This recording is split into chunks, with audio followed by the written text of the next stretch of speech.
Kira-kira.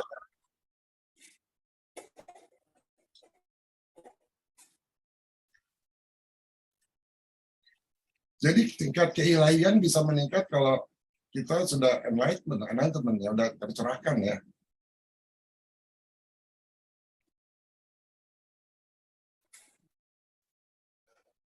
What do you think?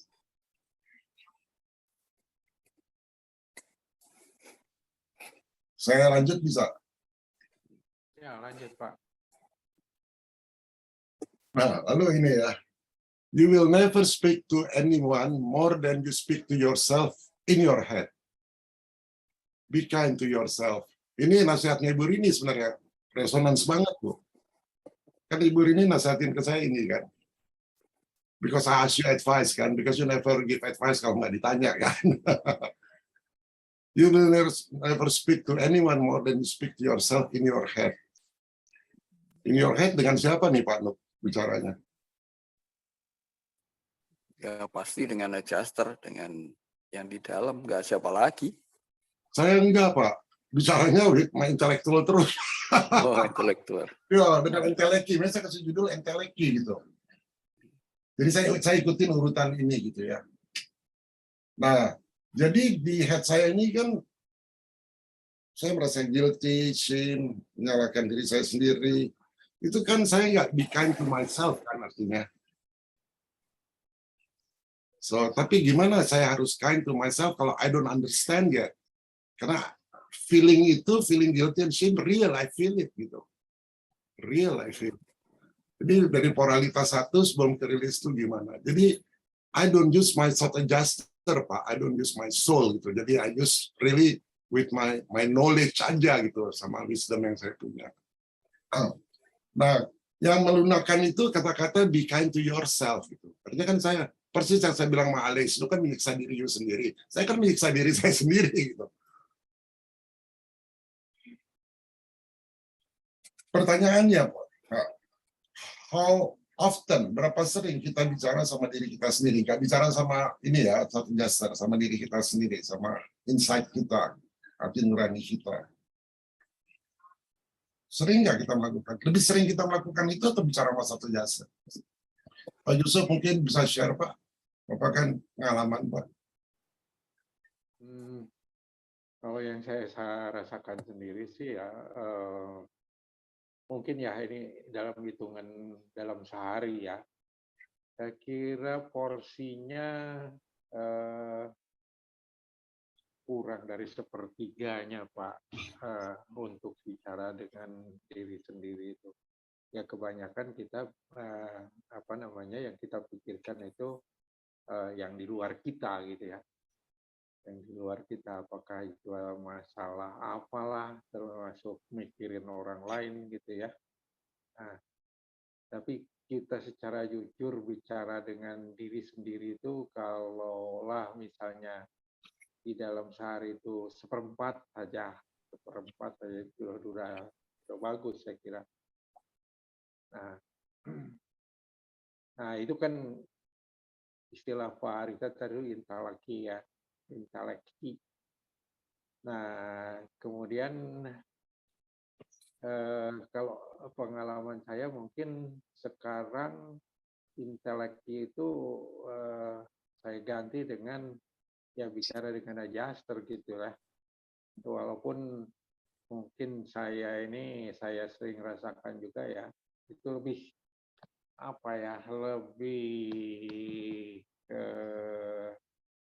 ya semuanya ini kan kalau istilah saya itu permainan batin ya. Jadi ada di dalam batin kita itu bahwa kita itu terhubung atau tidak itu akan kita rasakan gitu ya. Nah, kalau misalnya saya biasanya kan kalau saya niat untuk berbicara dengan beliau itu ya selalu pagi ya. Pagi atau subuh atau jam 4 gitu ya, saya terbangun itu ya, itu adalah kesempatan emas gitu ya, untuk saya duduk sendiri, kemudian, nah itulah yang kita bicara terhadap diri sendiri ya kita gantikan dengan berbicara dengan dengan si Fred ini. Jadi apalah semua masalah ya kita bicara sama dia gitu. Apakah ini benar, apakah itu betul, dan mungkin juga lebih banyak ya tolong guide saya untuk ke hal-hal tertentu yang akan saya lakukan hari ini, akan lakukan apa, kalau guide saya. Terus juga, nah selain dengan adjuster ya itu selalu saya itu yang selalu mengena di hati saya dan ya di batin saya itu ya kalau saya manggil Papa Michael sama Mama Dia itu. Jadi itu saya sering malah kalau saya kemudian keluar air mata gitu.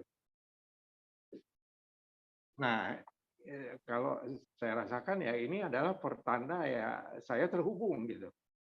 Oke. Jadi mungkin itu Pak Richard. Ya, Jadi lebih di dalam sehari barangkali memang baik kita berbicara terhadap diri sendiri dalam arti ya kita itu coba menganalisa diri sendiri apa yang pernah kita lakukan dan apa yang akan kita lakukan ya untuk memperoleh perbaikan tentunya ya. Tetapi tidak ya sedapat mungkin hindari ya feeling guilty-nya itu. Kalau feeling guilty itu ya menyiksa gitu. Kita nggak kasihan sama diri sendiri gitu dengan feeling guilty itu. Oleh karena itu ya saya coba mengganti mikirin yang lain-lain ini ya perlu ya di dalam hidup kita dalam tulang dan daging ini ya kita perlu berpikir banyak hal yang ada di alam materi ini. Tapi ada saat-saat tertentu ya di mana kita juga bukan saja kita berbicara terhadap diri sendiri, tapi kita ya berbicara dengan teman sejati kita yang ada di dalam kita dan tentunya dengan ya Tuhan kita gitu ya. Saya kira itu mungkin Pak Richard. Terima kasih, Pak. Kalau yang lainnya, Ibu Rini atau Pak Nur atau Pak Rahman?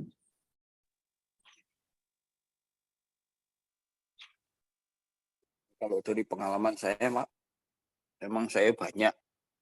Karena saya mungkin karena tipenya lebih orang rada introvert gitu, saya introvert. Jadi saya pernah cerita ke Bapak, kalau ketika saya dites, saya coba ikutin tes gitu ya.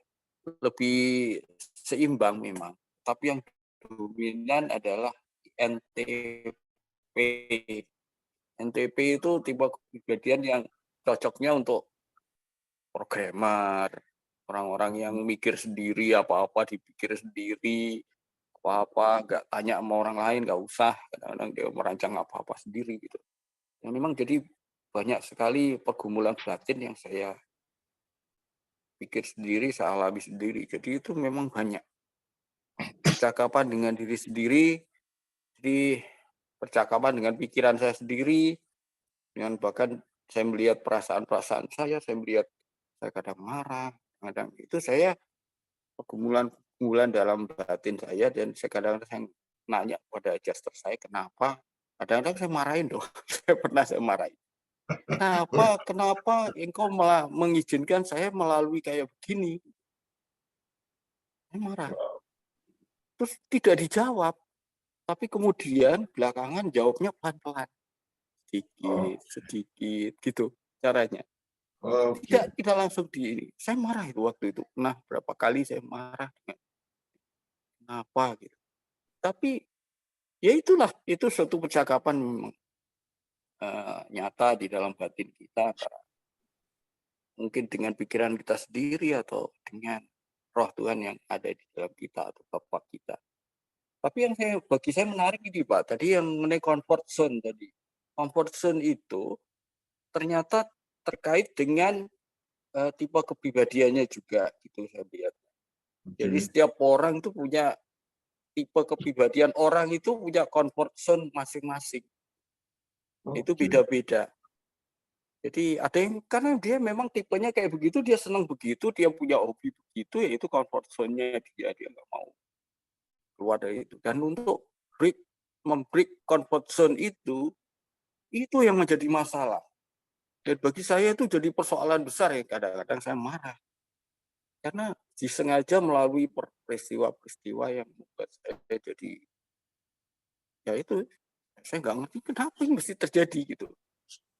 Jadi saya bisa marah. Dan intinya bahwa kita kalau memang kita mau disuruh keluar dari comfort zone kita pasti ngalami sesuatu masalah-masalah batin, atau apa sesuatu tantangan yang beda-beda tiap orang, tapi itu jelas keluar dari comfort zone. Yang tadinya mungkin kalau saya biasanya ya saya bisa ya seperti ini gitu, saya bisa dengan rutinitas saya dan tiba-tiba saya digebrak untuk sesuatu yang lain, saya mesti bingung dengan alternatif dan sebagainya, mesti bergerak cepat bagaimana gitu kan. Itu sesuatu yang diajarkan menurut saya. Jadi saya sadar bahwa rupanya Tuhan ini bekerja untuk menyempurnakan kita melalui itu ya. Dan itu beda untuk tiap orang. Untuk Pak Richard pasti beda. Richard mungkin tipenya seperti itu, keluar dari comfort zone-nya pasti beda dengan saya. Itu Pak, mungkin Pak. Ya Pak, jadi kalau saya lihat antara Pak Yusuf sama Pak Nuk beda caranya kan Pak. Ya, kalau Pak Yusuf langsung dengan satu jaser, kalau Pak Yusuf dengan satu jaser, Pak Nuk lebih banyak bicara dengan diri sendiri. Tadi Pak Nuk juga menyampaikan marah gitu. Nah, saya berpikir Pak kita harus punya tools dalam berpikir dengan bercakap dengan diri sendiri untuk lihat apakah kita ada di comfort zone atau kita sudah keluar dari comfort zone gitu. Jadi kalau tiap orang masing-masing comfort zone-nya berbeda dan dia tidak punya tools untuk keluar dari comfort zone, dia nggak akan pernah bisa keluar dari comfort zone, Pak. Nah, saya menganggap polaritas itu 4 aktor itu, intimidator, interrogator, victim, berbohong, tertutup, itu tools yang saya pakai, Pak. Ya, tools yang saya pakai. Nah, jadi kalau dengar ceritanya dari Pak Nuk tadi, Pak Nuk marah, kalau kita ambil polaritas yang 4 aktor itu, kontrol itu aktor yang mana yang menyebabkan Bapak marah? Apakah victim, you merasa sebagai victim, terus you marah? Iya, saya merasa sebagai victim. Nah, jadi kita bermain role kan di situ, kita merasa sebagai victim, jadi kita marah. Jadi kalau di Mota dibilang harus patience, tapi kalau kita harus patience tanpa kita punya tools untuk tahu permasalahannya apa dan kita tidak tahu bahwa kita lagi bermain victim, ya kita marah gitu. Tapi kalau kita tahu momen itu, oh I play victim, kenapa saya harus marah? You understand Pak? Jadi kalau tools itu kita bisa tahu Pak, respons kita bukan reaction kita, respons kita gimana? Saya lagi play victim, like saya tadi waktu saya tadi sampaikan waktu saya merasa saya guilty dalam rasa itu saya lagi play apa nih? Ternyata saya play victim Pak. I play victim. Lalu kenapa saya play victim? Karena selama hidup saya atau selama 30 tahun saya menghujat terus gitu ya. Menghujat dan merasa arogan ya, merasa wah dapat attention, merasa I'm smart ya, orang yang beragama itu bodoh. Arogansi, Pak. Ya, jadi arogansinya itu harus saya hilangkan gitu ya. Sometimes orang arogansi kan macam-macam. Ada orang arogansi karena harta, orang arogansi karena jabatan, atau karena pangkat, atau karena intelektual snob gitu. Nah itu harus kita breakdown satu-satu gitu Pak. Ya. Percakapan dari sendiri. Itu kira-kira apa yang saya mau share Pak. Jadi tadi waktu Bapak bilang marah, penyebabnya apa? Kalau kita main polaritas, oh Bapak play victim. Kenapa you play victim? Gitu. Nah kalau kita udah tahu play victim, kita kan nggak marah jadinya Pak. Ada tools jadi sabar, ngerti nggak? Kalau hanya bilang sabar aja sebagai dogma, kita nggak ngerti. I cannot digest that. I have to understand, oh, gue lagi main victim. Kalau itu saya harus sabar untuk cari jawabannya. Protokol itu Pak, untuk keluar dari comfort. Kalau Ibu ini gimana? What is your opinion?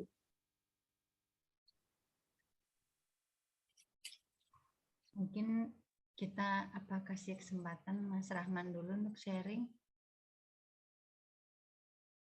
Ini kita urutan dari yang paling tua ke yang muda nih. Oh, Kalau Ibu paling muda, kita Rahman dulu. baik. Ya, kalau mengenai yang saya terpikir adalah seperti bawang bombay gitu ya, dikupas satu demi satu. Di dalam menelusuri diri sendiri, pertanyaan-pertanyaan kita biasanya saya akan melihat ketika ada masalah, kenapa saya nggak nyaman? Kenapa itu membuat saya tidak nyaman? Berarti ada something wrong di dalam diri saya, bukan di dalam diri dia. Dia hanya push my red button. Jadi setiap kali ada sesuatu yang membuat saya tidak nyaman, berarti saya melihat, oh ada yang belum beres nih dalam diri saya. Jadi itu saya memperlakukan diri saya, belajarnya seperti itu. Mungkin sejak beberapa tahun ketika saya kalau dibuat lingkaran, ada 2 lingkaran yang berbeda, yang mana tidak saling beririsan. Lingkaran yang satu adalah my genuine self, yang lingkaran yang lain adalah fasad. Ya. Selama hidup saya, sampai mungkin usia berapa ya, pokoknya di tahun 2006 itu, saya menilai bahwa sebetulnya saya itu fasad, nothing else than fasad gitu. Nah, jadi 2 irisan itu dua lingkaran tidak pernah saling bertemu. Ketika momentumnya itu terjadi, barulah lingkaran yang 2 itu pelan-pelan saling beririsan perlahan-lahan. Dan itu sebetulnya sangat menyakitkan in terms of very painful, karena kayak bawang bombay dikupas ya. Apalagi yang salah, apalagi yang tidak tepat, apalagi yang deceiving, bukan salah, self-deception. So it is more like self-deception. Dan itu disebabkan, kenapa hal itu kemudian disadari, karena play victim tadi. Karena saya sepanjang hidup saya belajarnya adalah victimization. Dan itu kan tidak lepas dari bagaimana parenting. Saya tidak menyalahkan orang tua, karena makanya itu saya bisa mengerti pada akhirnya karena saya mentesiskan persoalan saya, keluarga saya itu saya jadikan tesis waktu itu. Jadi saya jadi mengerti, dan akhirnya saya mulai bisa memaafkan karena saya kemudian mengerti gitu kan, dari mana dysfunctional itu datang, so dari mana play victim saya datang juga. Nah itu kemudian lambat laun 2 lingkaran yang berjauhan itu lama-lama saling bisa bertumpukan satu sama lain. Di situ tidak menutup kemungkinan saya masih punya banyak komplekses ya di dalam, masih banyak sekali bolong-bolongnya itu ya, toksik-toksiknya itu masih banyak sekali gitu. Tapi at least saya merasa gitu, mudah-mudahan perasaan saya sedikit akurat bahwa saya yang berada sekarang ini adalah saya yang saya gitu. Jadi saya tidak merasa mohon maaf, maksudnya tuh nggak take an effort untuk bicara dengan diri saya, karena diri saya itu ya saya ini gitu. Saya berbicara dengan thought adjuster itu sesuatu yang I'm aware of it. Tapi ketika saya bicara sekarang, this is me yang bicara. Jadi saya tidak bicara dengan diri saya ataupun trying to have a special time to talk to myself. Itu saya lakukan seperti itu selama beberapa tahun untuk mencari tahu ada apa di dalam diri saya dan kenapa saya kayak gitu. All the conversation itu saya tuangkan dalam jurnal. Setiap hari saya bikin jurnal gitu. Oh, kenapa saya punya attachment dependent, dengan siapa saya punya attachment dependent, kenapa seperti itu, how the toxic come. Nah, itu saya punya pertanyaan, tanya jawab dengan diri sendiri. Jadi itu mungkin yang saya bisa sharingkan, Pak Richard. Berarti makasih Bu Rini. So then you speak to yourself in your head kan Bu, artinya waktu proses itu dilakukan dengan you write your journal, you speak to your head, not to the satu adjuster. Later on baru dengan satu adjuster.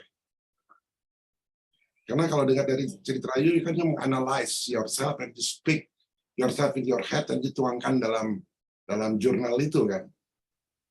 Yeah. Bukan katanya outside adjuster, itu katanya you, ya, terus you tuangkan situ. So the process that you do is you speak to yourself and then you discover that you play victim, dan then you realize bahwa victim ini toxin, and then slowly you udah aware masalahnya apa, ya. Di Urantia juga ada tuh, kita harus mengidentify masalah kita. Di Urantia tuh ada, kalau kita punya masalah, kita harus identify masalah kita itu apa. Mungkin kalau kayak Pak Yusuf, karena sudah jam terbangnya udah lama, bisa cepat menganalisis, bisa bicara sama suatu adjuster. So, jadi kalau kita itu dari urutan umur, beda-beda nih ya, ini enggak ya. Pak Nuk sama Bu Rini hampir sama. Kalau Rahman gimana? Iya, Prof. Kalau saya sih karena berangkat dari dulu ya dari SD sih lah lebih tepatnya. Jadi ngomong kayak sebenarnya bukan imaginary friend atau apa ya, lebih nggak membayangkan sih maksudnya dengan saya misalkan ada something gitu dari SD dulu tuh yang saya rasakan itu lebih ada permasalahan gitu ya, persoalan yang sesuatu di depan yang nggak tahu akan gimana gitu ya. Nah itu saya ajak ngobrol something tapi nggak saya imaginary-kan gitu loh. Bicaranya sama siapa? You analisa sendiri atau bicara dengan siapa? Nah itu kan sebelum tahu adjuster tuh, Prof. Tapi setelah tahu adjuster dan dapat informasi lebihnya di Santiago, itu ya dia gitu ternyata. Jadi kalau sampai dengan sekarang sih kalau bicara maksudnya dengan ada something gitu ya untuk ini memang lebih banyak untuk berbicara ke adjuster sih sebenarnya kalau sekarang. Tapi kalau dulu memang diawalinya dari bicara dengan diri sendiri gitu, jadi taunya kayak hanya di pikiran aja gitu ya, lebih di mindnya aja gitu. Jadi ya seiring berjalannya ya akhirnya kalau ada something sampai terbentuk sampai dengan sekarang, kalau ada something ya akan saya ajak ngobrol ya dengan adjuster gitu. Okay. Jadi enggak. Tapi kalau nggak dijawab gimana Pak? Ya Pak Nuk kan nggak dijawab, dia bicara okay. Nah itu kalau misalkan dijawab nggak dijawab itu saya lebih nganalisa tarik ke belakang apa yang saya lakuin gitu ya, something yang udah dilakuin gitu, udah melakukan apa, terus ada miss-nya di mana gitu, neliti itu. Nah itu coba di ini, tapi akhirnya sih dijawab sih, Prof. Cuman dijawabnya juga nggak langsung ngomong apa nggak gitu juga gitu ya, lebih ke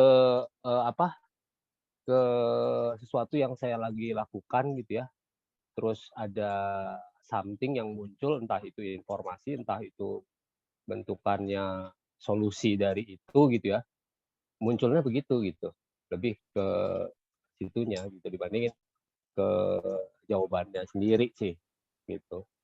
Ya tapi katakanlah kita nggak mengenal satu adjuster, kan sering kita mengalami masalah, kita nggak dapat jawaban juga, lalu kita dapat jawabannya juga. Apakah itu artinya walaupun kita tidak tahu ada satu adjuster bekerja ke kita, atau itu pikiran kita sendiri?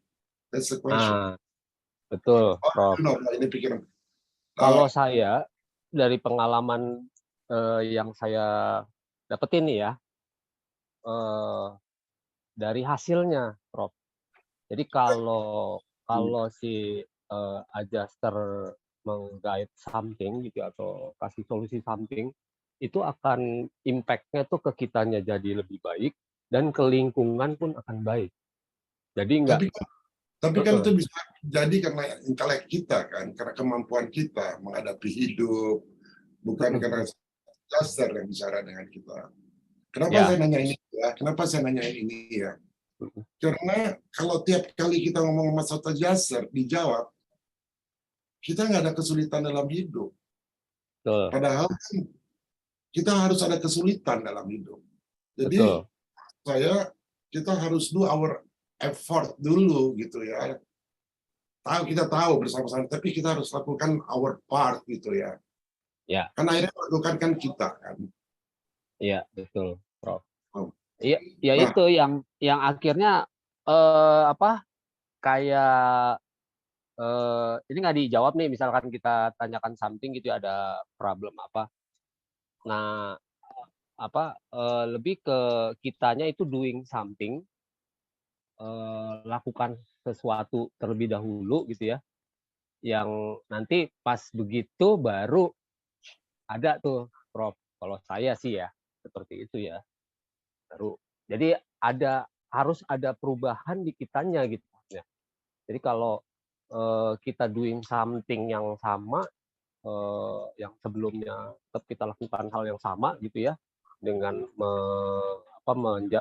untuk menghadapi masalah tersebut, itu ya sepertinya yang tadi Prof bilang gitu, kita ya harus belajar something gitu. Dia lagi mau ngasih tahu, tapi dengan cara ya kitanya harus belajar gitu dan harus berubah yang jadi lebih baik lagi. Nah, seperti itu sih yang saya temuin sih ya. Jadi kalau kita ada difficulty, berarti kan kita berada di luar zona nyaman kan. Kalau kita ada difficulty ikut mota. Berarti kalau kita di luar zona nyaman, masa kita langsung ngomong sama satu adjuster gitu. Langsung. Jadi anak manja banget kita kan artinya. Nah, makanya saya pikir kita perlu tools. Nah, toolsnya itu karena kita tahu hukum-hukum alam, ada energi, ada polaritas. Kalau saya merasa efektif pakai tools itu ya. Saya ada di mana seperti kita tadi dari case-nya Ibu Rini sampai Nugroho kita tahu, dan case saya sendiri kita ternyata lagi play victim nih gitu ya. Yang play victim itu kita sendiri sampai kita marah lagi sama satu adjuster gitu ya. Nah, padahal kalau kita udah tahu dengan pakai tools itu bahwa kita lagi play victim, kita nggak akan marah sama satu adjuster. Betul nggak? Ya. Nah, ini kan lagi ulang tahunnya Jesus ya. Jadi coba kita relate dengan Jesus itu caranya gimana? Karena Jesus mengalami difficulty luar biasa. Ya, ayahnya meninggal di umur 14 tahun, adik-adiknya ada banyak, dia miskin. Saya nggak pernah tuh baca di Ulantia tuh dia curhat sama tetangga atau bahkan sama ibunya sendiri itu dia nggak curhat. Nah, gambar ini jadi berkesan sekali. Dia hanya pergi ke bukit dan dia what is doing gitu. Dia kan pasti waktu itu dalam proses itu dia kan belum tahu dia son of God kan waktu itu. Jadi ada proses dia speak dengan head dia kan. Dan kalau kita lihat dia itu dengan kesulitan yang luar biasa. Dia bukan kind hanya to himself. Tapi dia kind tuh ke saudara-saudaranya, dia kind. Ke ibunya dia kind gitu. Nah, jadi mungkin kind to yourself mungkin bisa juga dengan kita kind dengan orang-orang yang terdekat kita yang mengalami kesulitan yang sama, dalam hal ini keluarga. Jadi, what's the meaning of the birthday of Christ gitu ya? Kalau kita mengambil story dia dari sisi keilahian, kenapa kita mengambil dari sisi kemanusiaan dia seperti kita juga yang mengalami difficulty. Dia pernah bermain victim nggak, Pak Nuk, kalau di buku itu? Pernah bermain victim nggak? Pernah bermain aloof nggak? Pernah bermain sebagai interrogator nggak? Bisa bermain sebagai intimidator nggak? Rasanya tidak pernah ya. Jadi, ya dia jaga hubungan dengan baik sekali. Berarti kan dia speak in his head kan? Gimana Bu Rini? Artinya kan dia speak in his head. Ini dia ke bukit. Dan setelah itu baru dia bicara dengan dia yang tidak kelihatan. Belum waktu itu Bapak satu jasa dengan dia yang tidak kelihatan. Tapi sebelumnya kan dia processing himself. Karena dia sudah terlatih processing himself, frekuensi dia, vibration dia udah inline sama satu jasa, sehingga dia mudah bicara sama satu jasa. Kalau kita semua ada problem dan kita clutter itu problem nggak kita selesaikan, frekuensi kita tetap aja, dan kita ya play victim terus ke satu jasanya, kita play victim.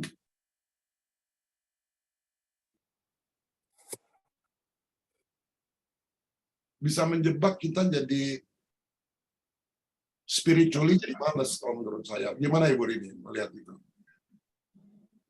Kita bandingkan dengan kaitan dengan Yesus karena ini lahir dia.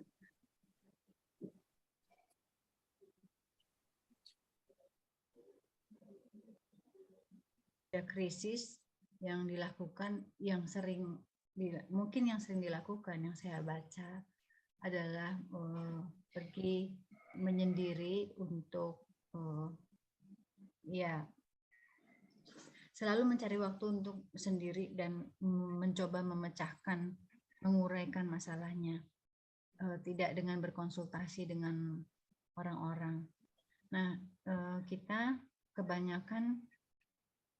ini kebanyakan terbalik ya, ketika ada masalah, either kita langsung ngomong sama orang atau menyalahkan, itu kayak jadi satu pola gitu.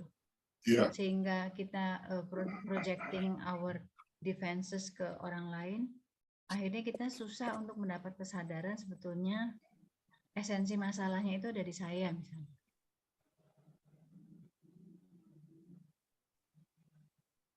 Saya kira gitu Pak. Ya. Ini Pak Kun, Pak Imbang, Bu Kris sudah ada nih.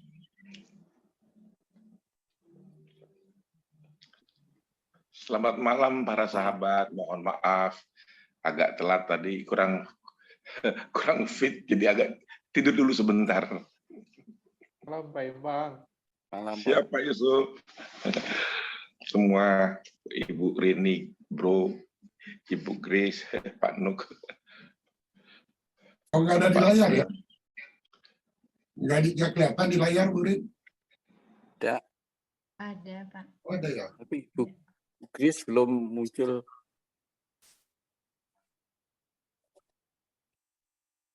Tapi Bu Grace sudah ada? Ada. Cuman belum, suara belum, video belum. Videonya juga belum, suaranya masih mute. Oh, Sorry Bu Grace, agak lelah, jadi menjadi pendengar saja dulu malam ini.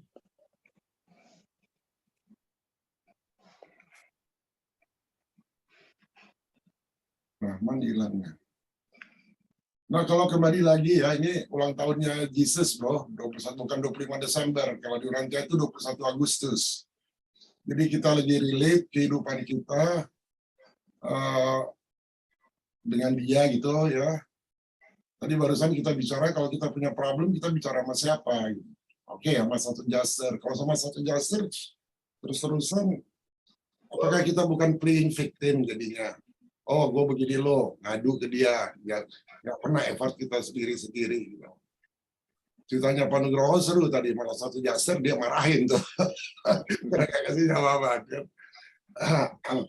Nah, jadi kita harus punya tools. Saya kira kita perlu, bukan harus ya, kita perlu punya tools untuk sebelum dia ke dia kita udah bisa membersihkan dulu. Gitu. Dan saya kira tools yang bisa dipakai itu polaritas. Yang intimidator, apakah kita seorang intimidator, interrogator, bermain victim. Biasanya kalau udah ke kehidupan kita ke Tuhan itu bermain victim terus, kita sebagai victim terus. Gitu. Saya dulu pernah bermain sebagai intimidator ke Tuhan gitu ya, interrogator dulu, intimidator. Sekarang bermain sebagai itu.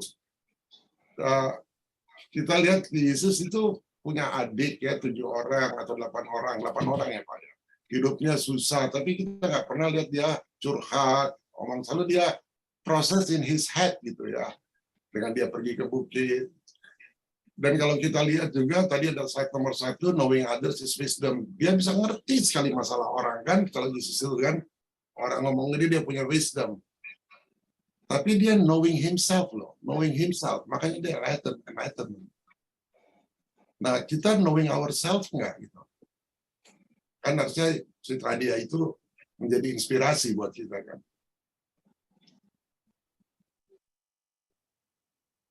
Curiosity, Bu. Kalau teman-teman sejawat psikologi itu kan umumnya knowing others kan.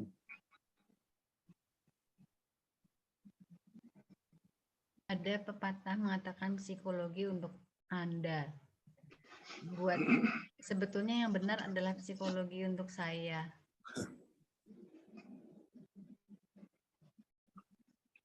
Dan sebenarnya sebagai untuk orang psikolog, untuk knowing yourself, proses untuk enlightenment-nya lebih cepat. Ya. Makanya nggak heran Ibu ini lebih cepat prosesnya.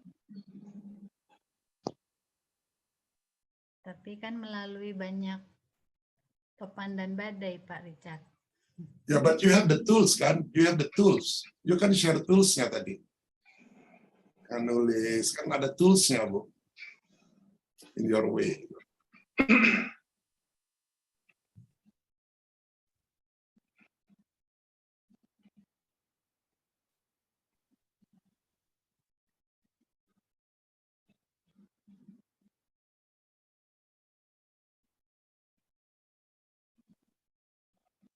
Oke, ini slide ini bisa kelihatan nih.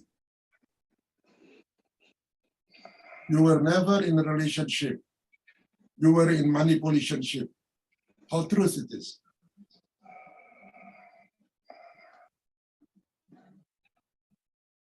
Terhadap diri kita ya, knowing ourselves. Kita ini in relationship with ourselves, dengan our thought, atau we are in manipulationship. Gitu.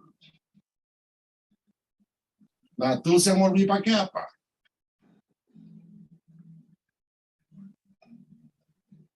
Kalau kita pakai control game, bisa nggak kita pakai tools itu?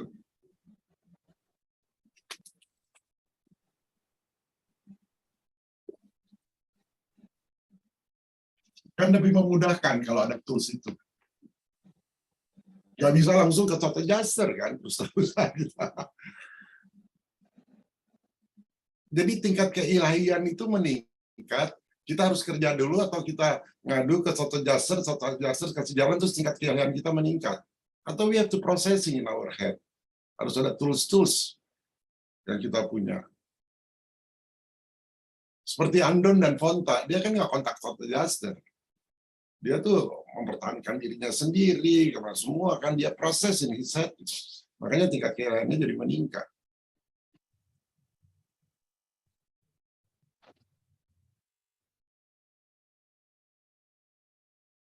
Ya Pak, jadi memang kalau dalam pengalaman saya, karena saya memang jarang bicara dengan orang lain, ya. Sebagian besar waktu untuk bicara itu memang dengan diri sendiri. Berusaha memecahkan masalah sendiri, pikir sendiri bagaimana ini. Bagian besar waktu. Kalau saya, karena saya banyak di rumah, jadi saya mungkin sekitar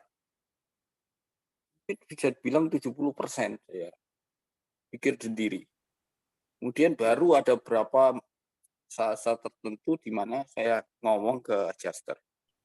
Pada roh Tuhan lah gitu. Itu mungkin sekitar 10%-an. Tidak semuanya yang saya pikirkan saya kaitkan dengan Tuhan. Kita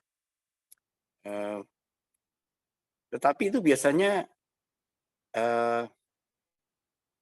tentang kalau kita ada sesuatu kebutuhan atau kita memang minta petunjuk.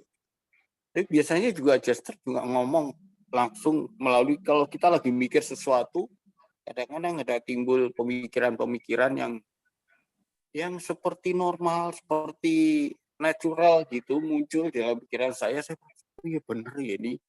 Nah, pemikiran kayak begitu bisa juga itu kan bisa dari pikiran saya sendiri. Tapi juga bisa dari adjuster, dari roh Tuhan. Jadi dua-duanya ini biar ini jadi suatu proses yang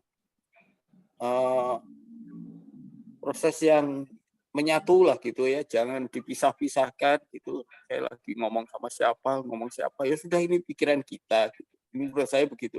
Jadi kita jangan juga kita sampai jadi ini manipulationship. Jadi terkait dengan ini juga. Persis. Yaitu kalau kita merasa kita victim gitu ya, itu saya bisa marah gitu kan, bisa marah juga. Juster juga saya marahin gitu. Karena saya merasa saya dimanipulasi gitu. Padahal kan gitu ya. Harusnya setelah saya sadari belakangan oh ternyata saya itu mau supaya saya itu keluar dari comfort zone saya. Untuk keluar dari comfort zone itu selalu tidak nyaman, selalu proses-proses tidak menyenangkan. Jadi kita jangan sadarlah, nggak usah marah. Ya, terima kasih. Ya, kalau tadi Ibu Rini kan dibilang kalau saya akhirnya setelah Ibu Rini melalui detoksifikasi yang berbicara ini saya, Ibu Rini kan bilang gitu kan. Nah ini kalimat ini coba kita kaitkan dengan sort adjuster. You were never in a relationship with sort adjuster. You were in a manipulationship. Saya keliru nggak? Setiap masalah saya ngomong sama sort adjuster. Saya merasa saya memanipulasi dia gitu. Take advantage of that. Ngerti nggak maksud saya ya? Bukan artinya kalau you begitu artinya manipulasi. Saya nih pribadi merasa kita kan dikasih intelek kita gitu loh ya prosesnya. Jadi apa-apa sana apa-apa. Kalau saya jadi satu jadul saya ngomong, itu kan dikasih otak, jadi dikasih intelek, juga dikasih pengetahuan bahwa ada saya. Ya. I'm your pilot. Masa sampai you harus ke WC juga you ngomong sama saya. Kira-kira gitu loh maksud saya ya. Sorry ya my language ya, tapi I don't mean it. Jadi kita sama satu adjuster ini, kita ini walaupun kita ngomong sama satu adjuster, ngomong sama satu adjuster, apakah itu relationship atau kita lagi manipulationship, kita memanipulasi dia. That's esensi dari ini gitu. Nah, sekarang kita kalau bandingkan dengan kehidupannya Yesus, kembali lagi karena orang tahunnya Yesus kalau kita tahu bahwa dia kan nggak in manipulationship ngomongnya, nggak in manipulationship kan. Kira-kira ketika dia bikin kios tuh itu apa dia ngomong sama dasar saya mau bikin gini, bikin petunjuk? Saya kira enggak. Dia kan untuk hal yang kita tahu ya, dia benar-benar nanya itu waktu di Taman Getsemani itu. Nah, itu jelas kan nanya kan. Itu ditulis gitu. Waktu mau bikin anggur segala macam juga dia nggak manipulation tuh, nggak ada manipulationship. Itu mereka sendiri yang bekerjakan Pak Nok ya. Mereka dia nggak manipulationship. Nah, kita bisa terjebak loh. Ada satu adjuster secara nggak sadar di subconscious mind kita ingin manipulationship dengan dia. Coba pikirin deh itu. Supaya kita keluar dari, supaya kita ada di comfort zone terus. Gak masalah kan gampang, ada Tuhan, ngadu aja sama Tuhan. Kira-kira yang saya sampaikan ini masuk akal nggak atau mengada-ada itu? Mungkin saya keliru juga. Gimana Pak Yusuf? Saya kalau mungkin ya karena saya udah seumur gini ya, jadi saya jadi bingung kalau diajak ngomong pakai tool segala macam gitu ya. Jadi kalau menurut saya gini ya, jadi karena mungkin saya berangkatnya dari ketaatan beragama dulunya ya. Jadi pokoknya apapun saya berangkat dari iman aja gitu ya. Jadi kalau saya dulu mengimani ajaran agama saya ya kan. Ya. Kata agama saya ini iman tuh ini. Sekarang kan kita sudah punya pengetahuan, kita sudah tahu apa Urantia Revelation itu. Ya, ini kan meningkat kita. Ya. Iman kita meningkat gitu. Ya. Iman kita meningkat. Tapi walaupun demikian, makanya saya katakan tadi jadi bingung itu, Karena mungkin kalau saya berpikir polos aja gitu ya, karena berangkatnya dari iman tadi. Kalau dulu mengimani pelajaran agama, ya sekarang saya mengimani apa yang dikatakan oleh Urantia Revelation gitu. Nah, jadi saya berangkat ya secara polos aja pokoknya. Kalau saya lagi mau berpikir sendiri, ya saya berpikir sendiri. Ya tentunya dalam hal ini pastilah bukan berarti setiap kali kita, karena kita ada adjuster, karena kita ada Tuhan, apa-apa kita ada dialah pokoknya, kita tenang aja. Ya nggak begitu juga gitu. Itu bukan cara kita sebagai manusia normal, saya kira ya. Jadi kita ini bukan hidup di dalam darah dan daging lagi kalau begitu. Nah, jadi saya kira ya gitu. Kalau saya sih polos aja gitu. Ya artinya kalau di mana saya sedang memikirkan sesuatu dan ini merasa berat untuk saya apakah saya jadi victim atau tidak, saya nggak tahu lah. Pokoknya ini saya pikirkan dan kemudian cari jalan keluarnya gimana ya. Nah, tapi di saat-saat tertentu bukannya kita memanipulasi adjuster kita, tapi justru kita mengharapkan guidance dia ya, guidance dia untuk kita bisa melakukan segala hal dengan benar gitu. Jadi saya kira kalau saya sendiri jauh sih untuk mencoba memanipulasi dia. Dan itulah saya kira kalau saya sendiri merasa ya, karena saya berangkatnya dari iman tadi ya, jadi inilah mungkin salah satu gain saya ya, jadi saya nggak merasa terlalu berat gitu ya, karena saya harus gunakan tools ini ya, terus kita merasa jadi victim atau jadi apa gitu. Pokoknya kita ada berangkat aja gitu ya, berangkat aja kita apa yang harus kita jalankan pada saatnya kita memohon petunjuk untuk apa yang kita lakukan adalah sesuatu yang benar. Saya kira itu dari muda Bapak sendiri, udah apa dari Pak? muda Bapak udah begitu, dari muda sudah begitu Pak? Oh iyalah, Dari muda ya. kalau dulu kan ya pegangan kita ya agama kita dulu gitu. Setelah ada Urantia Revelation ya ini yang kita pegang sekarang. Ya, ya. Jadi tadi Pak Nugroho udah sampaikan bahwa comfort zone tiap orang beda ya Pak ya. Berbeda. Pak, kalau Pak Yusuf ya, saya curious Pak. Pernah keluar nggak dari comfort zone, masuk ke area yang nggak comfort gitu? Kayak seperti Ibu Rini tadi cerita. Sengaja, dengan kesengajaan gitu. Bukan kan, dia menganalisa kan, tadi Ibu Rini menganalisa bahwa dia punya problem. Problemnya dia tuangkan, dia analisa, dan dia bisa tahu source problemnya apa, dia solve that. Berarti kan ada satu peristiwa dalam kehidupan dia yang berat sekali ya. Dan itu di suratnya dibilangin bahwa you will learn to grow from your solitude. There is so much courage and strength in that. Jadi apa yang dilakukan oleh Ibu Rini sama Pak Nur tadi saya lihat itu kan melalui difficulty kan, jadinya grow kan, ada strength in that kan. Betul, betul.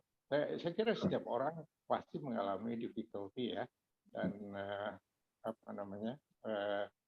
bagaimana kita memikirkan hal tersebut ya, itulah yang masing-masing orang yang dibilang tadi comfort zone-nya itu lain ya, berbeda ya, itu dia ya.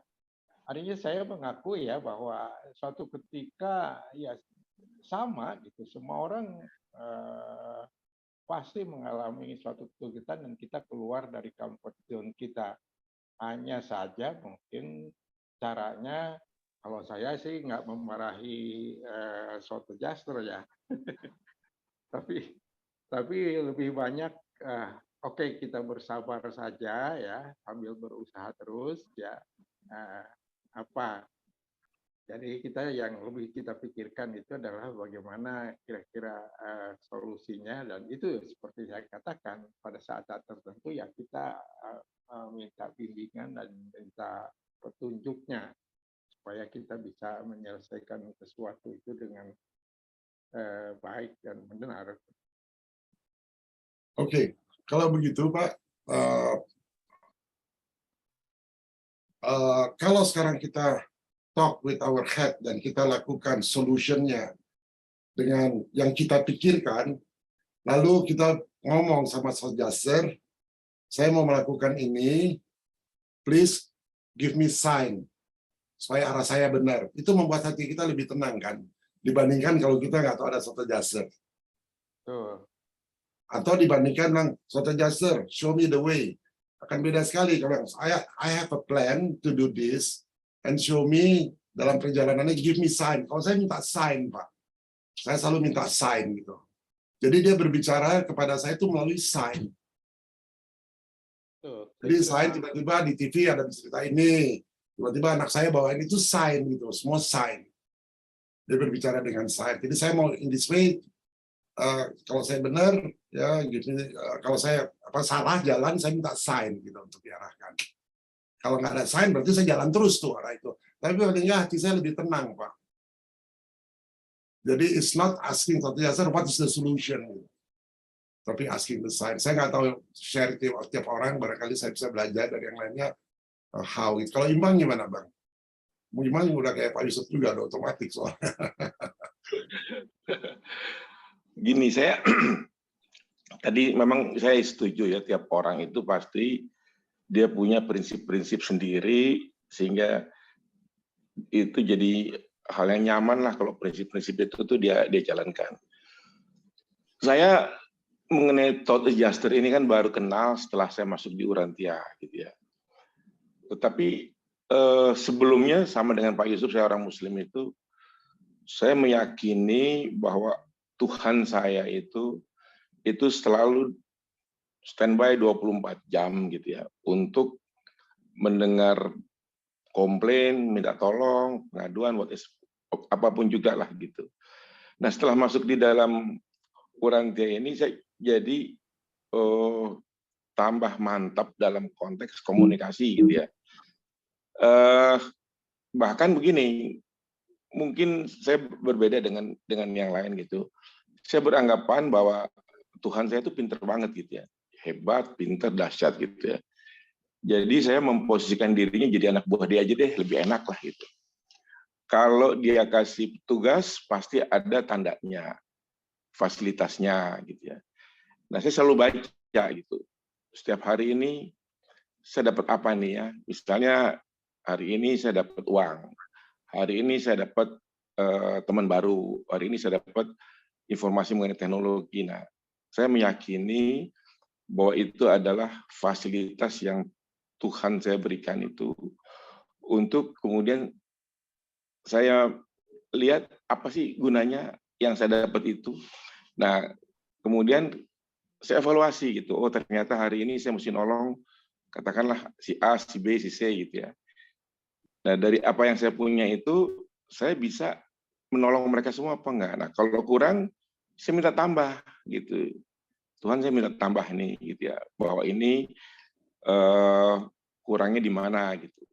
Nah, kalaupun nggak ditambah, saya sendiri yang menentukan. Oh, kalau itu berarti bahwa yang saya harus bantu ini terbatas sesuai dengan kemampuan gitu. Jadi saya selalu memposisikan diri itu jadi anak buah gitu. Jadi saya punya bos gitu, yang namanya kalau mungkin di Urantia tuh bapak di sana gitu ya. Nah, saya anggap bahwa saya bekerja untuk dia gitu. Dan itu buat saya ringan sekali. Sering saya juga dulu seperti itu. Cuman saya anggap itu dulu beliau adalah Tuhan gitu ya, yang nggak bisa saya itu atur atau dikte gitu. Dan dialah yang memberikan berbagai macam ketentuan gitu. Tapi kalau sekarang lebih banyak saya itu bisa berdialek gitu ya, berdiskusi, ngadu, ngomong, karena saya anggap dia itu adalah lebih pintar, lebih hebat, lebih kuat, lebih kaya gitu ya. Ya, jadi saya analogikan begini. Dulu saya kan bekerja di keluarga cendana. Bos saya itu anak presiden. Nah, saya memposisikan diri sebagai anak presiden, anak buah dari anak presiden. Saya bisa mendapatkan fasilitas begitu banyak, gitu ya. Nah, sekarang bos saya itu adalah Tuhan saya, yang jauh lebih dahsyat, gitu. Nah, berarti bahwa, oh ya, berarti saya ini skala yang saya akan kerjakan tuh harus lebih besar. Gitu. Begitu, bro. Oke, bro. Thank you, bro. Dia udah punya universe ya sekarang. Universe ya.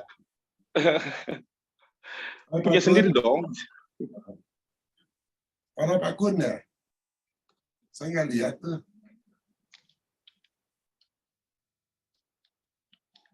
Ya, Prof. Kalau pengalaman saya, jadi memang saya sering menceritakan di sini beberapa pencapaian dengan dengan lugasnya, dengan mengimplementasikan kasih, kemudian diberikan jalan, diberikan kemudahan.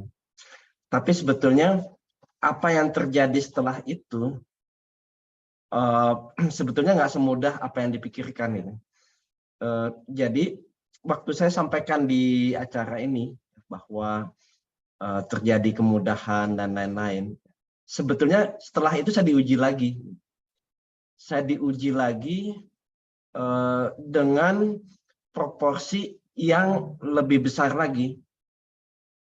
Jadi kemarin saya pernah sampaikan saya ada 4 acara berturut-turut saya harus selesaikan. Ternyata sekarang saya diuji lebih berat lagi. Bahkan saya dikasih sakit, ya. Jadi difficulties-nya ditambah lagi gitu. Jadi bagi saya juga sekarang saya berpikir saya juga nggak istilahnya kalau menyampaikan pencapaian gitu ya. Kalau saya meyakinkan orang bahwa saya menjalankan ini ternyata berhasil begini, ya, saya harus menerima resiko bahwa saya akan diuji lebih berat lagi dari itu. Ya, ini yang saya lihat polanya seperti itu. Nah, kalau kemarin kelihatannya saya nggak ada fear, ya, tapi kemarin ini saya sempat ada fear, ya. Saya sempat ada fear. Ya mungkin normal gitu kalau di satu rumah semua kena COVID, ya, kerjaan lagi banyak-banyaknya, kemudian saya juga masih ada sinus gitu ya, jadi masih ada komplikasi bakteri, virus, apa segala macam. Padahal saya harus menyelesaikan banyak hal gitu. Saya ya nature kerjaan saya, kalau saya telat merespons, telat mereply email itu saya dikejar gitu, dikejar. Dan jarang mungkin ada yang memahami saya sakit gitu ya, tapi ada juga yang nggak memahami gitu. Jadi dia push gitu ya, push dan lain-lain. Nah ini memang yang saya hadapi kemarin. Saya ada perasaan gitu ya, bahwa kemarin saya mungkin agak jauh sama Sang Pencipta, karena saya ada confident bahwa saya harus syukuri semuanya, saya bisa jalankan bahwa Sang Pencipta udah memberikan yang terbaik. Begitu saya dikasih difficulties lagi, saya jadi ada semacam fear, keraguan, betul nggak ini saya bisa selesaikan gitu. Nah, sampai pada akhirnya saya merasa itu sebetulnya saya harus komunikasi terus kepada Sang Pencipta, kepada Soul Adjuster. Jadi sepertinya saya dipanggil gitu, saya dipanggil. Ini saya kasih difficulties. Kok saya nggak diajak ngobrol lagi gitu, nggak diajak komunikasi lagi gitu. Nah, pasca saya sadar itu, saya komunikasi secara rajin ya dengan Sang Pencipta. Saya mulai lagi muncul confident, mulai semangat lagi, dan Nah, ini yang menjadi, ya saya perlu memberikan kesaksian di sini. Begitu kita bisa menyelesaikan tingkat kesulitan yang lebih tinggi, tingkat pemberian ya, yang diberikan Sang Pencipta kepada saya jauh lebih besar dari sebelumnya. Ya. Jadi yang namanya rezeki, saya juga heran gitu. Begitu saya mengikuti aja terus gitu ya, saya rubah fear saya menjadi tadi keyakinan tadi gitu. Itu rezeki malah datang tanpa diduga-duga dari sudut yang saya nggak percaya itu akan datang gitu. Jadi seolah saya jadi punya teori bahwa begitu kita bisa selesaikan di difficulties, maka akan datang kebaikan. Mungkin kebaikan itu datang, bisa jadi saya akan diuji lagi, lebih tinggi lagi gitu. Sehingga kuncinya tadi kita, jadi kalau saya fear, saya merasa seperti victim gitu. Jadi begitu saya hilangkan fear itu, saya nggak merasa seperti victim lagi gitu. Saya merasa kayaknya begitu saya komunikasi dengan Sang Pencipta, saya merasa saya menjalankan bersama-sama lagi. Jadi saya melihat Sang Pencipta itu senang banget kalau kita bisa komunikasi, selalu komunikasi dengannya, dengan Soul Adjuster. Kayak ada, ayo dong saya diajak gitu. Karena saya melupakannya, itu saya merasa mulai muncul fear, mulai muncul ketakutan, ketidakpedean gitu ya, nggak percaya diri lagi gitu ya. Ya apalagi yang waktu kemarin itu ya, ini kerjaan banyak, saya sakit, semua pada sakit, gimana saya harus menyelesaikan itu. Nah, ya sampai akhirnya saya bisa confident lagi, dikasih kesehatan, udah mulai membaik. Kemudian, nah yang anehnya, satu tadi, rezeki yang tadi saya pikir, wah ini gimana nih kalau saya nggak ini, rezeki gimana. Ternyata tadi, jadi diberikan dari sudut yang tidak terduga sama sekali, dan jumlahnya juga luar biasa. Saya belum pernah mendapatkan rezeki lebih dari yang saya terima saat ini. Ya mungkin tadi ya itu begitu masuk difficulties ya ada reward ya, semacam ada reward untuk mengembalikan apa namanya self confidence yang ada. Tapi kuncinya adalah kita perlu ada difficulties atau nggak ada difficulties, kita perlu selalu komunikasi dengan Sang Pencipta, Soul Adjuster. Mungkin itu ininya, kesimpulannya. Terima kasih. Aduh, bagus Pak Kun, mencerahkan banget tuh Pak. Mencerahkan banget. Sinusnya gimana Pak? Udah gimana? Saya masih ada sinus, tapi saya lebih confident dari dulu. Saya dulu saya masih agak takut infeksinya ke mata, ke yang lain-lain. Tapi sekarang saya punya confident bahwa bakterinya itu nggak sampai menyerang kemana-mana gitu. Salah satunya memang saya ada periksa mata, ada periksa yang lain, aman semuanya. Makasih ya Pak Kun sharing. Ya, sama-sama Pak. Saya serahkan ke hostnya kembali Pak. Terima kasih udah sharing. Siapa Ustaz Panuk ya? Pak Yusuf, tapi saya mau tambahkan nanti Pak, itu menariknya begini. Jadi makanya namanya disebut sebagai thought adjuster. Itu tidak hanya begitu saja dinamai thought adjuster. Itu yang di-adjust adalah pikiran. Nge-adjust pikiran. Dan jadi kita ini, benar kata Pak Richard tadi itu, kita ini yang punya pikiran kan kita. Kita yang punya pikiran, kita punya rencana, kita punya ini, kita punya difficulties, kita punya segala, kita mesti pecahkan. Tapi di dalam pemecaan itu nanti akan di-adjust, di-set, diatur, dibantulah begitu. Pikiran kita mungkin kalau mulai nggak benar, diarahkan lagi, gitu kira-kira gitu. Jadi ada proses adjustment itu berlaku sepanjang waktu. Jadi bukan sesuatu yang hanya waktu kita berdoa terus dapat jawaban, nggak kayak gitu, tapi ini kayak proses yang natural gitu, yang umum, yang normal gitu setiap hari kita kalau asal kita buka hati kita, seperti kata Pak Kun tadi, kita frekuensi love-nya kita buka gitu ya, kemudian kita serahkan seperti Pak Ibang tadi, kita menyerahkan diri kepada Tuhan, dan waktu kita pikirkan semua masalah-masalah itu, ada aja itu tuntunan yang muncul tiba-tiba di dalam pikiran kita gitu. Seperti itu. Jadi itulah namanya heart adjuster. Jadi waktu ini beda dengan doa ya. Kalau begitu doa memang waktu kita khusus ngomong dengan beliau, atau kita ngomong dengan sosok-sosok roh yang lain yang ada di alam semesta ini, ngomong. Kita khususkan waktu. Makanya tadi saya menggunakan waktu lebih banyak untuk mempikiran. Ternyata untuk khusus untuk bicara dengan beliau secara pribadi itu mungkin hanya 10% dari waktu saya. Ya, nggak mungkin memang kita setiap kali ada masalah dikit kita ngomong ke dia. Kalau masalah dikit ngomong ke dia. Masalah siapa? Masalah siapa? Pikiran siapa? Rencana siapa? Proyeknya siapa? Ya, itu segala sesuatu mesti harus ditanyakan. Tapi kalau menurut kasus Yesus tadi, saya teringat juga bahwa Yesus juga tanya-tanya kadang-kadang dia nanya ke orang lain juga. Waktu dia kecil, dia nanya pada orang lain sekitar dia yang lebih senior.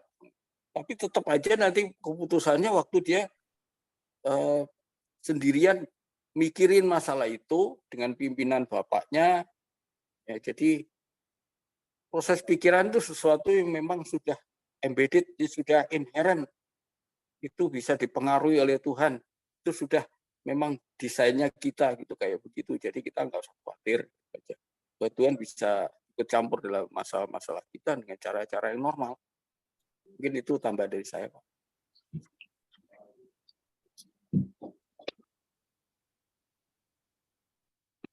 Saya kembalikan ke Pak Yusuf. Masih ada hal yang lain nggak Pak Richard, barangkali mumpung masih sedikit ada waktu? Saya nggak, Pak. Tadi saya udah ribet buat ulang tahun Yesus, Pak. Enggak, saya tuh ingat dulu ya, tapi nampaknya nggak sampai ke sampean ya. Pada suatu saat kita itu kan bersepakat kita akan coba membahas situasi global katanya kan, entah itu politik atau kecenderungan lain. Itu saya itu ya ini kita masing-masing di dalam pikiran kita ya. Sekarang pikiran kita itu ada yang mau begini, mau begitu. Semakin dia mempunyai kedudukan yang lebih tinggi, keinginannya akan makin lebih banyak dan lebih besar ya. Nah, seperti halnya juga orang yang semakin kaya dan jadi super kaya, itu keinginannya itu nggak berhenti itu, akan terus dan akhirnya ya seperti kita saksikan barangkali di dalam tatanan global ini ya, itu sebenarnya adalah keinginan orang-orang tertentu ya yang mencoba ingin mengendalikan dunia ini sebenarnya ya. Itu kalau saya bilang ya itu mungkin kita itu kalau punya keinginan untuk menjadi kaya ya nggak usah kaya banget gitu ya. So, kalau udah mulai segala macam punya dan rasanya punya kekuatan dan kekuasaan, kemudian keinginannya ya enggak gitu. Nah, mending kalau keinginannya itu enggak menyengsarakan orang, tapi lebih banyak keinginannya itu ya menyengsarakan orang. Nah, inilah saya kira inti daripada tatanan global sekarang ya, bahwa sebenarnya adalah ada keinginan tertentu daripada sekelompok orang yang mungkin kalau saya bilang itu dari dark side ya, itu untuk bisa mengendalikan dan memanipulasi penduduk dunia ini sehingga bisa mereka kuasai dan akhirnya mereka akan memperbudak kita gitu. Nah, dalam tatanan yang seperti ini, apakah benar seperti itu, Pak Richard? Ya, itu kalau kita lihat sejarah, Pak, memang begitu. Dan COVID aja, Pak, kemarin dari CDC udah memberikan statement yang berbeda sekali dengan sebelumnya. Dan Donald Trump bilang, kita ini ternyata dikibulin. Kita habis billion dollar, semua negara dikibulin. Caranya dengan menciptakan fear, sudah itu mereka yang bisa solve. Nah, itu cara-caranya gitu, Pak. Mereka ciptakan fear, mereka juga yang solve. Sama waktu Amerika 2001 atau 9/11, mereka yang ciptakan fear, akhirnya mereka solve dengan undang-undang Patriot. Nah, nggak kebetulan juga, Pak, COVID ini mulai karena Carl Schwab dari IMF menawarkan the Great Reset. Ya, Great Reset dalam industri, dalam cara fourth industry, dalam sektor keuangan, dalam beberapa sektor, tapi dia nggak sadar bahwa itu, atau dia sadar bahwa itu akibatnya mengurangi demokrasi. Kita lihat aja, dan itu dibilang the Great Reset after pandemic. Nah, kalau kita lihat di COVID sekarang, kita kan udah nggak punya freedom. Semua dipaksa suruh vaksin. Dan makanya ada namanya spikes yang muncul di berbagai negara, makin lama makin besar gitu. Tapi yang sekarang kuat sekali kontrol itu Australia. Wah, masyarakatnya udah nggak bisa apa-apa, karena penduduknya sedikit kan. Tapi untuk penduduknya banyak, susah dikontrol. Nah, jadi mereka masuknya dari COVID, dan itu udah dicanangkan betul-betul tahun 2030, Pak. Jadi mereka udah kerja sekarang. Sistem keuangan kita akan dikontrol, semua akan kita kontrol, Pak. Yang evilist itu, konspirasi globalnya itu seperti itu. Dan selalu dimulai dengan dari sektor keuangannya dulu. Ya. Makanya pertemuan di Davos itu ya Pak Kun, mungkin Pak Kun bisa cerita lebih panjang. Itu ada nggak tuh Pak, konspirasi global itu? Pak Imbang juga sebagai wartawan tahu banyak. Jadi memang benar, itu 2030 sudah dicanangkan yang disebut sebagai The Great Reset. Jadi ada suatu tatanan, suatu sistem baru yang akan dijalankan mulai tahun 2030. Salah satu yang mendukung itu adalah yaitu climate change, CO2, dan mereka menyayangkan gitu CO2 ini bisa bermasalah kalau populasi kita terus meningkat. Jadi yang dimasalahkan adalah populasi. Makanya ada istilah depopulasi gitu ya. Itu bagi mereka sangat penting agar planet kita bisa lebih lestari. Tapi itu banyak para ahli, analis mempermasalahkan mengenai hal itu karena banyak menyampaikan itu tidak benar. Begitu, Prof. Jadi sebelum 2030, Pak, mau mengontrol dunia, mereka testing dengan COVID dulu. Praktis kan dikontrol tuh dunia sama mereka. Dikontrol. Ya, dengan orang disuruh vaksin, disuruh ini, nggak boleh ini, dikontrol. Nah, itu eksperimen mereka dulu. Oh, ternyata bisa. Dan mereka make billion of dollars. Nah, sekarang akan mulai lebih gede lagi. Tapi jangan lupa, akan ada spike. Karena itu menutup demokrasi. Nanti rakyat di seluruh dunia akan bergerak. Gitu. Kesadarannya udah mulai tinggi, kan. Udah abad 21 soalnya sekarang. Dan mereka nggak akan pernah menyerah. Mereka jalankan tuh agenda itu. Ya, mungkin kalau dilihat dari segi kita sebenarnya pencanangan Great Reset itu diawali dengan great bullshit ya.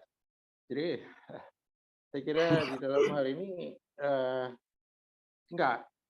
Kalau kita ya karena kita udah menyadari bahwa kita ini hidup ini sebenarnya ada jalan yang sudah lurus ya, yang harus kita tempuh ya. Dan kita juga percaya ya bahwa alam semesta ini sudah sedemikian teratur dan punya para penguasanya yang sangat care terhadap seluruh manusia di alam jagat raya ini ya. Nah, apakah ada kemungkinan, bukan ada kemungkinan ya, kalau saya sih percaya ya bahwa para celestial ini tidak akan membiarkan gitu keadaan bumi kita yang dianggap sebagai the most beautiful planet di super universe kita barangkali ya. Nah, jadi kalau saya sih sedikit demi sedikit saya kira the great bullshit ini akan terkikis habis dan pada akhirnya yang great reset itu bukan sesuatu yang menakutkan untuk kita, tapi adalah sesuatu yang mencerahkan dan bahkan kalau kita percaya ya bahwa sebenarnya bumi kita ini kalau berjalan normal itu sudah lama kita itu berada di dalam status light and life. Nah, barangkali di 2030 itu bukan hal yang sesuatu yang mengerikan yang akan terjadi yang didesain oleh dark side ini, tapi adalah sebaliknya. Para celestial kita akan menolong kita, akan meluruskan kita ya, sehingga awal mulai status light and life ini akan kita alami begitu. Apa mungkin begitu tuh Pak Richard? Saya patokannya Urantia, Pak. Saya baru baca tadi siang. Jadi untuk ke tahap level light and life itu tahap ke-7, Pak.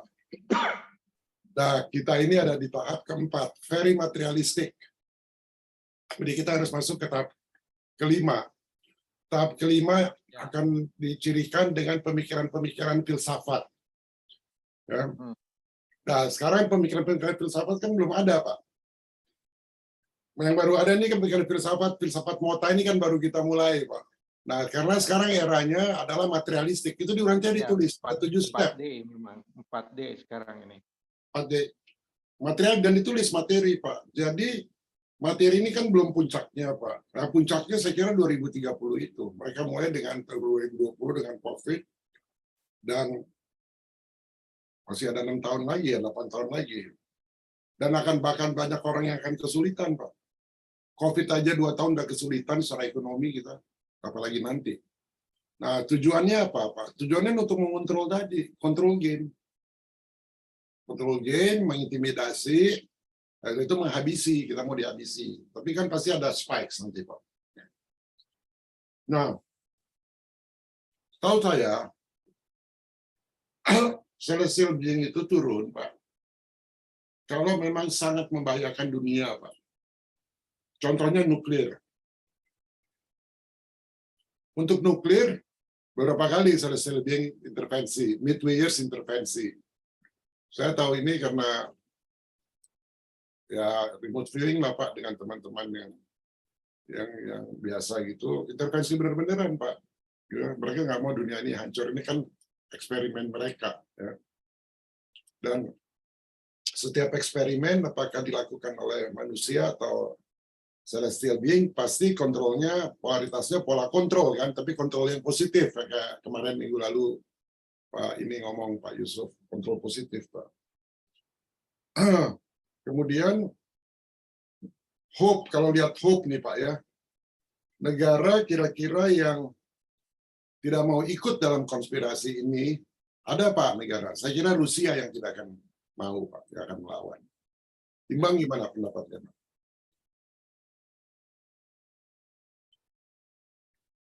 Ya, kejuran, Bang. Ya, begini pendapat saya nih, informasi kan kita akan dapat dari berbagai macam source ya, dari seluruh dunia gitu. Nah, saya petakan lah gitu, bahwa oh ini ada yang meyakini ini akan menjadi one world order gitu ya. Ini akan mengurangi jumlah penduduk. Nah, tapi saya lihat selalu ada perlawanan, ada spikes gitu ya. Jadi kalau saya lihat setiap ada aksi pasti ada reaksi, ada aksi, ada reaksi gitu. Manusia ada batas kesabarannya gitu. Jadi kalau memang dia merasa bahwa ini udah kelewatan gitu ya, itu dia lawan gitu. Jadi saya nggak worry gitu. Dalam hal seperti ini, sejujurnya saya juga nggak mau menjadi takut atau ketakutan atau ikut dalam game yang seperti itu gitu ya. Jadi buat saya yakin gitu ya bahwa ada yang tadi mungkin kalau Bro bilang ada celestial being atau apa gitu. Tapi saya yakin bahwa ini nggak mungkin lah gitu ya dibiarkan begitu aja gitu. Nuklir pun gitu ya itu dalam hal-hal tertentu itu ini pikiran saya gitu ya. Itu hanya buat bluffing aja lah gitu. Lu jangan ganggu gua ya gitu. Tapi apakah itu akan dilepas? Kok saya nggak yakin gitu ya. Terus banyak yang bilang nanti kalau ada orang gila yang jadi presiden ya gitu. Ya enggak, saya pikir enggak gitu juga lah gitu ya. Emang rakyat di situ bodoh gitu. Mau milih presiden yang maniak kan gitu. Nah, tapi kalau dalam konteks yang kecil-kecil gitu kayak misalnya sambo-sambo kecil gitu, itu kan biasa gitu. Jadi saya enggak apa namanya, enggak terganggu gitu. Nah, yang lebih saya lihat itu kan di negara kita. Kalau saya melihat ini ada hal yang bisa diperbuat lebih baik, bisa dibuat rakyatnya itu lebih cerdas gitu ya, lebih nyaman gitu. Nah, tapi kenapa nggak dilakukan gitu ya? Kita ini ada 12 juta anak yang kurang gizi gitu, yang stunting gitu ya. Nah, itu angka itu kan keluar gitu, tapi karena pemerintah mungkin lebih suka politik. Nah, ini saya beranggapan bahwa kita mesti ngerjakan sendiri aja gitu, atasin ini sendiri. Jadi buat saya tuh nyaman-nyaman aja, Bro. Itu, Bro. Iya.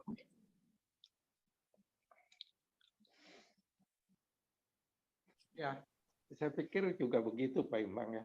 Jadi kalau Pak Imbang melihatnya merasa nyaman dari segi bahwa ya nggak mungkin lah. Tapi kalau saya lebih cenderung kepada pendapat Pak Richard tadi ya, bahwa sebenarnya para celestial being ya, para penguasa alam semesta kita ini sangat care terhadap kita dan untuk catatan bahwa semakin orang itu sekarang udah terbukti kan kalau orang itu terlalu memperhatikan mainstream media, nah itu justru yang dimanipulasi sebenarnya. Tapi sekarang sudah lebih banyak orang itu mendapatkan sumber-sumber media yang di luar itu, yang dikatakan tadi sebagai spike-nya itu tadi sebenarnya. Jadi kalau kita selama ini asik saja mengikuti mainstream media, nah itu akan kita lebih banyak di bluff-nya gitu ya. Nah, oleh karena itu saya juga punya optimisme ya bahwa celestial being atau para penguasa alam semesta kita tidak akan membiarkan kita dan membiarkan bumi sebagai seeding planet ini tidak akan dibiarkan begitu saja untuk bisa dikuasai oleh dark side ya. Saya percaya itu dan untuk itu makanya saya optimis bahwa tahun 2030 pun ya instead of kita semakin parah, semakin semakin menderita gitu. Kalau saya optimis kita akan baik-baik saja gitu. Dan itulah sebenarnya makanya saya berharap saya punya umur lebih panjang dan sehat gitu, saya supaya bisa menyaksikan perkembangan dunia ini seperti apa gitu jadinya. Ya. Oke. Gimana Pak Nugroho, ada komen? Ya, mungkin tambahan aja Pak. Jadi saya ingat kutipan dari buku Ratia mengatakan bahwa di dalam struggle antara kekuatan spiritual yang dua kekuatan spiritual, maka yang tinggi itu selalu lebih menang daripada yang rendah. Lalu itu nggak bisa dikalahin. Kalau yang spiritualnya lebih tinggi, nggak bisa dikalahin sama yang rendah. Nah, di dunia ini, di pemberontakan Lucifer ini, terkait dengan pemberontakan Lucifer dan pemberontakan planet bumi, Lucifer katanya sudah ditahan. Oh, saya nggak tahu, ada berita yang lain mengatakan sudah diadili dan dimusnahkan. Satan katanya asistennya sudah ditangkap juga. Nggak tahu kabar terakhirnya, nggak terlalu jelas. Tapi jelas di planet kita masih ada Kaligastia dan Daligastia, kata buku Ratia. Dan juga ada beberapa ada Abaddon, Apollyon. Jadi itu mereka adalah kepala para dulu adalah para penguasa planet ini yang jatuh. Kemudian ada lagi dibantu oleh tadi itu Abaddon dan Apollyon. Ini adalah mereka bawahan-bawahan. Mereka adalah midwayers, yang kepala midwayers yang jatuh, kemudian ada kepala staff itu yang jatuh juga ikut mengikuti dark side ini. Nah, statusnya saya rasa mereka sudah dikepung. Saya yakin itu mereka sudah dikepung dan tinggal dia. Kalau mereka bikin lagi satu aja rencana gini dan mau menghancurkan dunia lagi, tangkap ya sudah habis lah mereka. Kalau pendukung mereka sudah habis, jadi di dunia ini mereka masih bertahan karena pendukung mereka masih banyak, itu aja. Kalau pendukung mereka sudah mulai berkurang, sudah nggak ada, mereka akan pasti ditangkap dan akan diadili. Itu dekat dengan pergantian zaman. Kalau itu ada kedatangan dari Michael yang kedua kalinya di planet kita ini. Itu katanya sudah nggak jauh, udah nggak lama lagi. Itu mungkin tambahan dari saya. Ya, terima kasih. Ya, kalau di Urantia Pak dikatakan evolusi di Urantia itu selalu bertujuan dan tidak pernah hanya kebetulan. Yang menarik, mereka mengatakan gini, planet kamu yang kecil dan tidak penting itu, nah, jadi planet kita ini kecil dan tidak penting.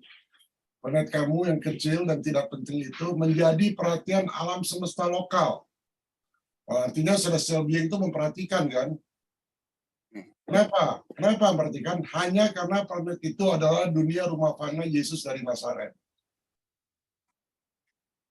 Pasti gara-gara itu, kalau nggak udah lewat juga nih Pak Gita. Jadi planet kita istimewa Pak. Ya, benar Pak. Betul kan Pak Nuk? Betul. Ada sumber-sumber yang ngomong kayak gitu juga, pernah saya baca. Planet bumi itu kalau saja bukan karena pernah ada menjadi tempat kelahiran Yesus dari Nazaret itu yang merupakan inkarnasi atau penjelmaan dari pencipta alam semesta kita, Michael of Abaddon itu, kalau sudah ngomong sudah, aduh dari dulu mau udah habis ya, udah hancur dalam beberapa perang dunia, mungkin perang nuklir dan seterusnya udah habis udah dihilang-hilangan lah, kata orang Jawa, ya hilang ya sudahlah, katanya udah begitu. Planet kecil aja ngapain lah, udahlah. Ya syukurlah hari ini kita merayakan tanggal 21 kehadiran penguasa alam semesta kita di planet kita, menjadi seorang sosok manusia biasa yang kemudian menjadi contoh. Dia ini ya, Yesus ini menjadi contoh kita itu sebagai manusia biasa. Itu luar biasa.